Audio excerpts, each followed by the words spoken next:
और मुझे ऐसा कंटिन्यू मेरे हस्बैंड बहुत मारते थे। फिर एक दिन मैंने सोचा कि मैं छोड़ के चले, फिर मैं सोची छोड़ के जाऊँ तो भी कहाँ जाऊँ, ये दुनिया सही नहीं है। फिर रहने लगी, मार खाते गई, रहती गई, सहन करती गई।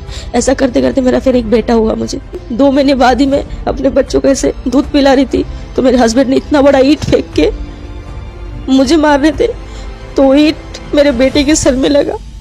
और तभी मैं परमेश्वर को नहीं जानती थी और मैं बोली, भगवान मेरा बच्चा तो छोटा है, मेरा बच्चा तो खत्म हो जाएगा। उसके सर पे बहुत खून निकलने लगा और मैं बहुत रोने लगी।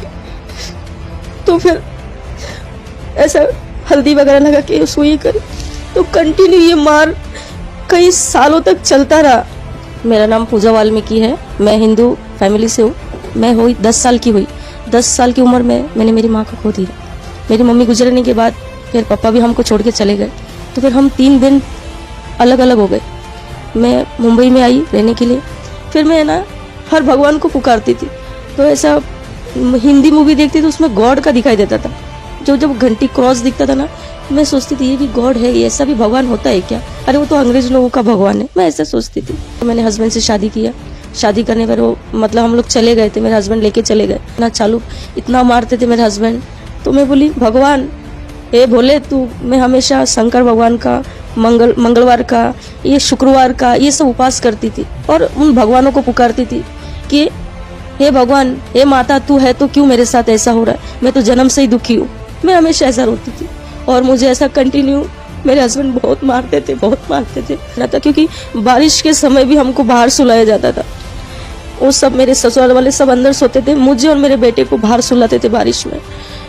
मच्छर हमारे मुंह पे, जैसे हमारे घामोलियाँ होती है ना बदन में गर्मी के मौसम, ऐसा मच्छर हमें काटते थे, मुझे और मेरे बेटे को। उनके वचन में लिखा है कि सब तेरा साथ छोड़ देंगे, तेरे माँ बाप भाई बहन सब, मगर परमेश्वर कहता है कि मैं ना तुझे छोड़ूंगा ना तुझे त्यागूंगा। सही बात है, मैंने परमेश्वर को नहीं जाना था, मगर प्रभु मेरे माँ के गर्भ से मुझे चुना था। प्रभु ने मेरा साथ नहीं छोड़ा। उस समय मैं परमेश्वर को नहीं जानती थी। बदलापुर स्टेशन पे 11:30 बजे रात को बैठी थी, रो रही थी, मेरा बेटा बहुत रो रहा था। तो उतने में एक सिस्टर ट्रेन में से उतरने के बाद वो मेरे पास आई और मैं रो रही थी कि मैं कहाँ जाऊँ, बारिश का मौसम है। तो सिस्टर आई, बोला क्या हुआ, आप क्यों रो रहे हो? तो मैं उनको बता नहीं, क्योंकि मुझे डर लग रहा था उस टाइम कि अनजान लोगों को कैसे बता सकती हूँ मैं। तो बोला, नहीं बेटा आप चिंता मत करो, मैं तुम्हारी माँ जैसा मानो, मुझे परमेश्वर ने भेजा है तुम्हारे पास। मैं बोली, परमेश्वर कौन होता है? पहला सुसमाचार मेरे पास पहुंचा। तो उन्होंने मेरे सर पे हाथ रखे और मेरे लिए प्रार्थना की कि बेटा तू जो चाहती है वो तेरे लिए हो जाएगा, परमेश्वर तुझसे प्यार करता है और तेरे लिए वो होगा, तू विश्वास कर। और जैसा उन्होंने मेरे सर पे हाथ रख के प्रेयर किया तो मुझे ऐसा लगा कि मैं स्वर्ग में आ गई। पहला प्रार्थना में मुझे ऐसा लगा कि मैं स्वर्ग में, आसमान में बैठी हूँ। परमेश्वर का एक भूख और प्यास होता है, वो भूख और प्यास मेरे जीवन में आया था कि अब मेरी जिंदगी मेरा परमेश्वर संभालेगा। मेरा एक ही है, क्योंकि मेरे सब रिश्ते नातेदारों ने, सबने मेरा साथ छोड़ दिया था। पहले से जो मेरा जीवन है मैं उनके बारे में आपको बताती हूँ कि जब मैं छोटी थी तो मेरा 6 महीने था, तभी मेरा पैर का एक्सीडेंट हुआ। पैदा बल्कि मैं सही हुई थी, 6 महीने बाद मुझे एक्सीडेंट हुआ। मेरा एक्सीडेंट होने के बाद फिर डॉक्टरों ने इलाज, मतलब उन्होंने जांच वगैरह अच्छे से नहीं किया था, तो गलत इंजेक्शन लगा दिए थे मेरे पैरों में 12। वो इंजेक्शन लगने के बाद मेरा हड्डी जो पूरा गल चुका था। गलने के बाद उन्होंने मतलब 1 महीना तक कंटिन्यू मुझे बेंटिस करके ऑक्सीजन पे रखा जाता था। ऐसा करते करते कई महीने बीत गया। बीतने के बाद फिर मेरे मम्मी, पूरे फैमिली में मैं ही एक पहली लड़की थी, तो मम्मी क्या किए, लेके गए दिल्ली, वहाँ से बंगाल से सीधा दिल्ली लेके गए। वहाँ लेके जाने के बाद चेकअप हुआ कि वहाँ तो बीच का हड्डी नहीं है, वो गल चुका है।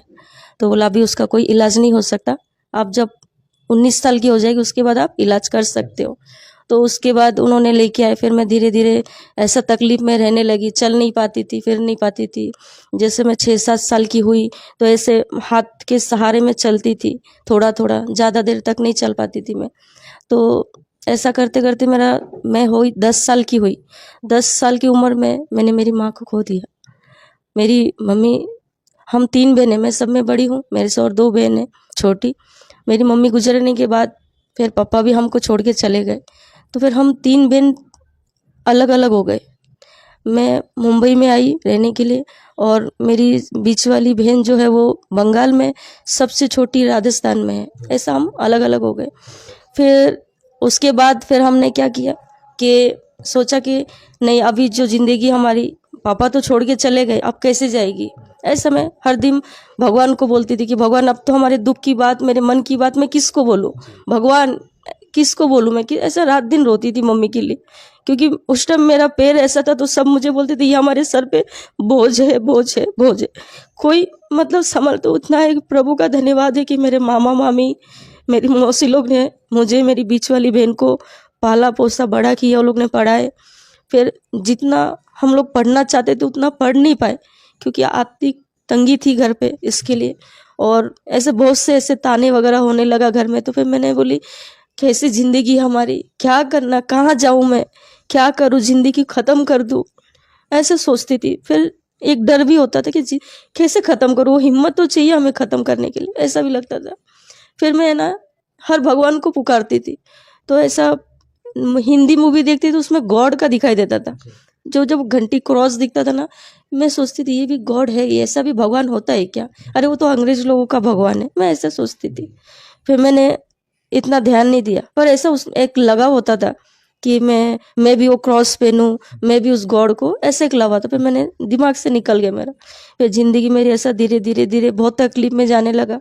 जाते जाते जाते फिर अचानक मेरे सब मुझे धुतकारते थे कि तू लंगड़ी है, तेरी जिंदगी कैसे जाएगी, तुझे, तेरे से कौन शादी करेगा, तुझे हमेशा हमको ही जिंदगी भर पालना है, ऐसा बहुत से ताने होने लगे थे।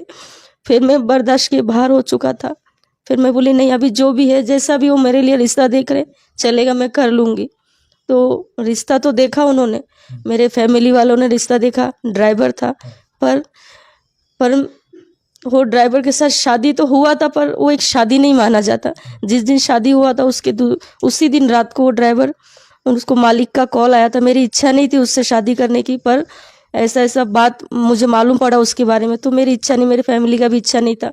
फिर मुझे समझ में आया कि अगर मैं नहीं करूँगी तो घर में इतनी टॉर्चर होने लगी थी, सब मतलब ताने मारने लगे थे मुझे।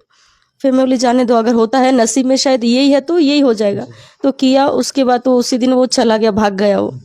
तो वो चला गया। उसके बाद मेरे बड़े मामा लेके आगे, बोला नहीं जाने दो, मेरी बेटी, मेरी लड़की, बहन की लड़की है, अगर वो जिंदगी भर ऐसा रहेंगे तो ऐसे ही संभालेंगे हम लोग। तो होने लगा। फिर उसमें मेरी बड़ी मामी और भी है, बहुत से गांव वाले हैं, ताने मारने लगे कि ये ऐसा करी वैसा करी, अब कैसे इसका जिंदगी जाएगा। ऐसा मैं सुन सुन के फिर अंदर ही अंदर बहुत टूटने लगी थी मैं।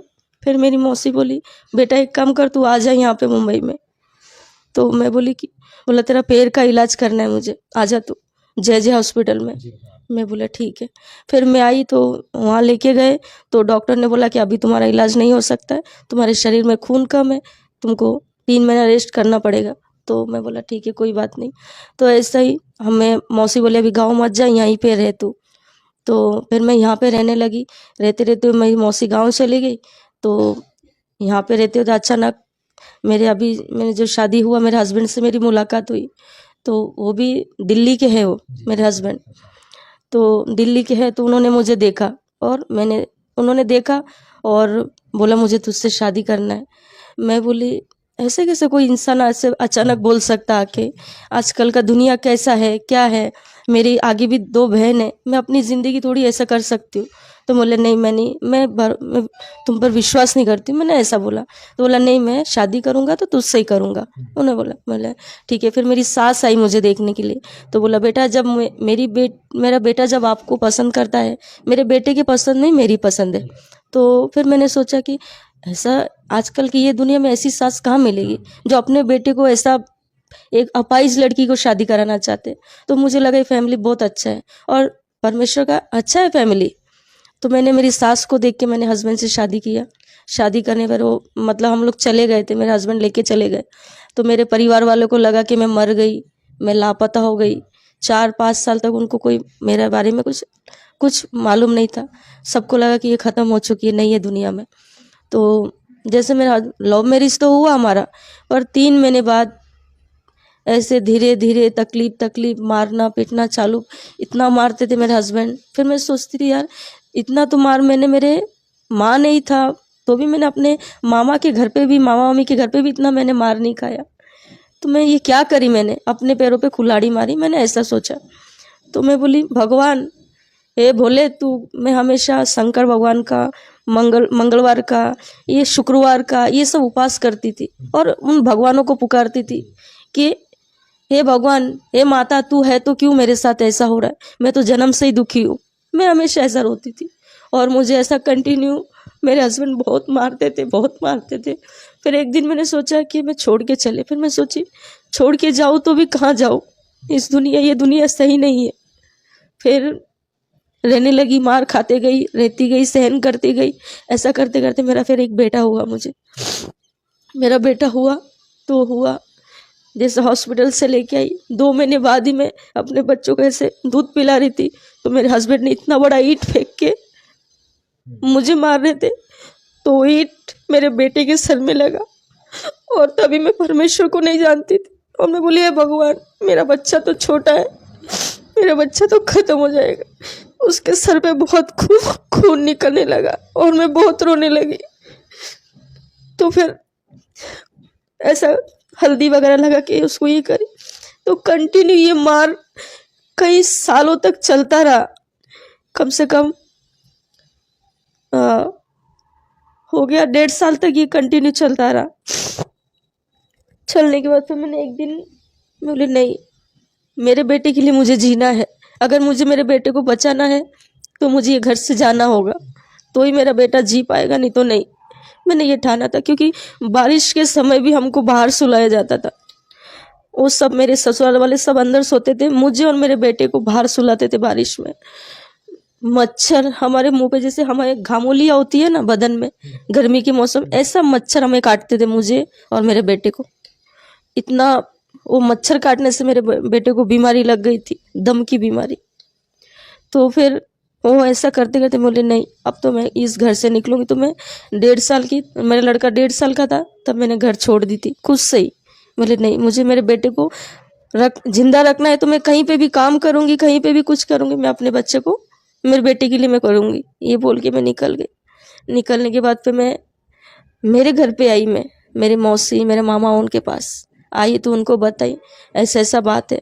तो मेरे फैमिली वाले ने बोला, तूने अपने हाथों से किया ना तो तू भुगत, कि परमेश्वर के वचन में लिखा है कि सब तेरा साथ छोड़ देंगे, तेरे माँ बाप भाई बहन सब, मगर परमेश्वर कहता है कि मैं ना तुझे छोड़ूंगा ना तुझे त्यागूंगा। सही बात है, मैंने परमेश्वर को नहीं जाना था, मगर प्रभु मेरे माँ के गर्भ से मुझे छूना था।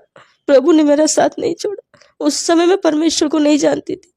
मेरे परिवार वालों ने छोड़ दिया हाथ में ना, कि नहीं तू जा, तेरे लिए हमारे घर में कोई जगह नहीं है।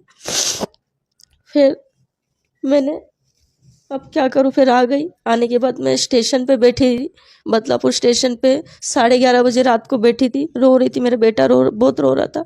तो उतने में एक सिस्टर ट्रेन में से उतरी। उतरने के बाद वो मेरे पास आई और मैं रो रही थी कि मैं कहाँ जाऊँ, बारिश का मौसम है। तो सिस्टर आई, बोला क्या हुआ, आप क्यों रो रहे हो। तो मैं उनको बता नहीं, क्योंकि मुझे डर लग रहा था उस टाइम कि अनजान लोगों को कैसे बता सकती हूँ मैं। तो बोला, नहीं बेटा, आप चिंता मत करो, मैं तुम्हारी माँ जैसा मानो, मुझे परमेश्वर ने भेजा है तुम्हारे पास। मैं बोली, परमेश्वर कौन होता है। पहला सुसमाचार मेरे पास पहुंचा। ऐसा तो एक्चुअली तो जब मेरा बेटा पेट में था ना, तभी एक सिस्टर ने मुझे बताया था कि तुम बहन, तुम प्रभु पर विश्वास करो, गॉड पर, तो गॉड तुम्हारा जीवन को बदलेगा। तभी मुझे ये सब भरोसा नहीं था, मैंने विश्वास नहीं किया था परमेश्वर पर। तो उस समय की बात, प्रभु बोलता है ना, मैंने तुम्हें नहीं छोड़ूंगा। फिर परमेश्वर ने मुझे वो बदलापुर स्टेशन पे और सिस्टर के साथ मुझे मिला। तो उन्होंने मेरे सर पे हाथ रखे और मेरे लिए प्रार्थना की कि बेटा, तू जो चाहती है वो तेरे लिए हो जाएगा, परमेश्वर तुझसे प्यार करता है और तेरे लिए वो होगा, तू विश्वास कर। तो उन्होंने प्रार्थना की और चले गए। मैंने इतना दिल पे नहीं लिया उस टाइम तो, और मैं नहीं जानती थी परमेश्वर को उस टाइम। फिर मेरे बच्चों को खाने पीने का दिया और वो चले गए। चले जाने के बाद मैं पूरी रात बैठी, फिर बहुत रात हो चुकी। फिर मैं वापस रिटर्न चल के वापस मैं अपने ससुराल आ गई। आने के बाद फिर मार खाई, बहुत मारे उन्होंने, मुझे मारे। फिर मैं क्या करूँ, रोते रोते फिर रही। फिर मेरे बेटे को भी मारा। मैं बोली, अब कैसे मैं बर्दाश्त करूँ। मैं तो सोचती थी कि सही हो जाएगा सब कुछ।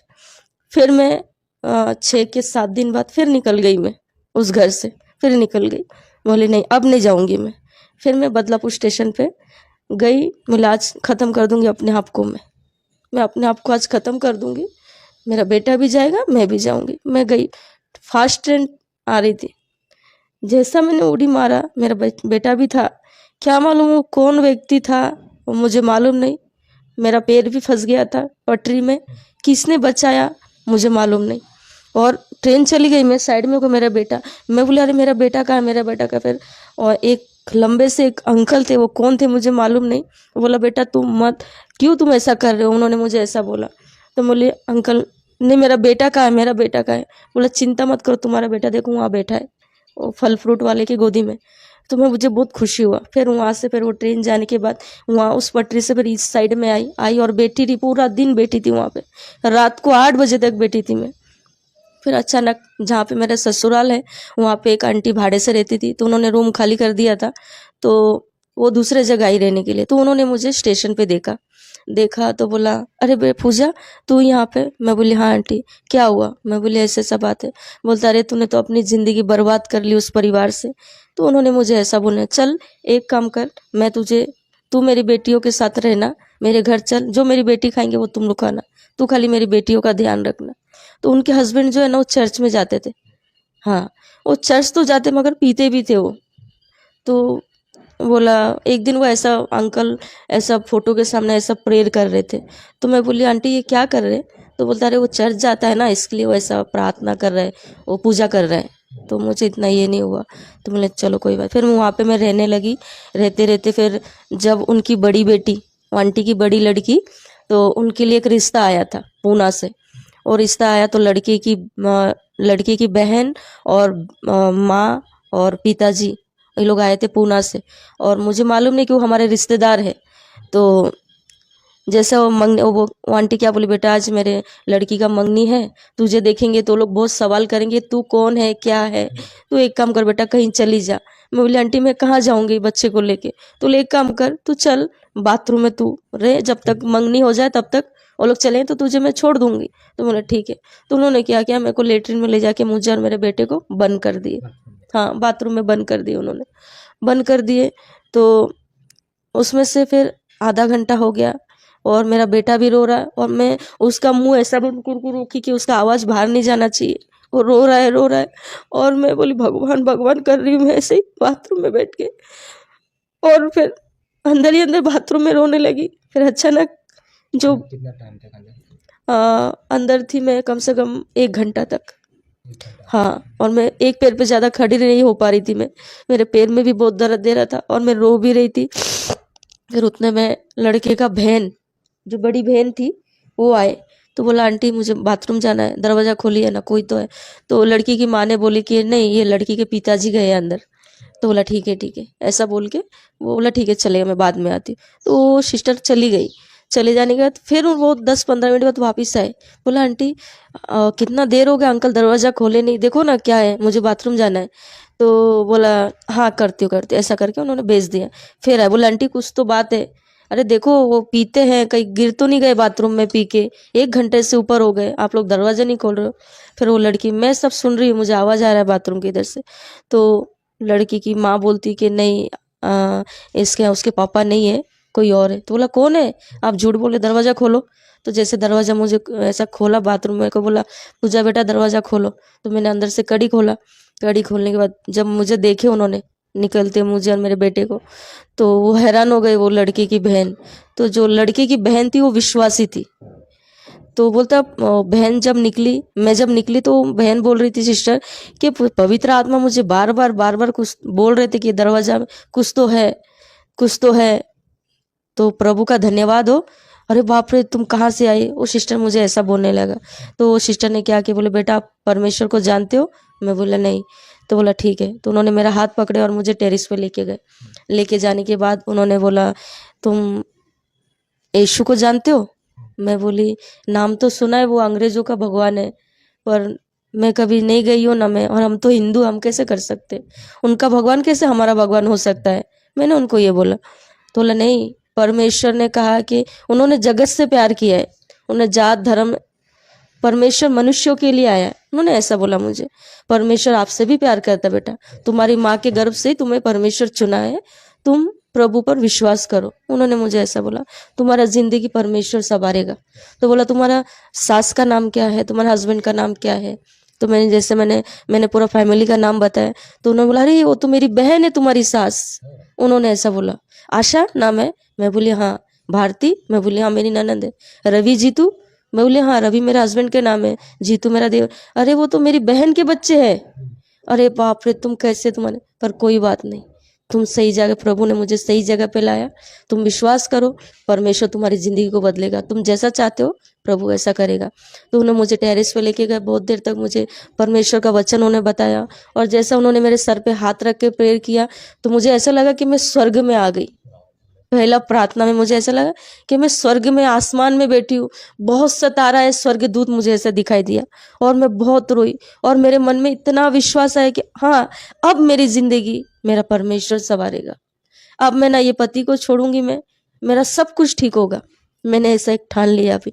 तो उन्होंने मुझे बोला था कि बेटा अब तुम पुणे आना पड़ेगा तुमको संडे को चर्च में।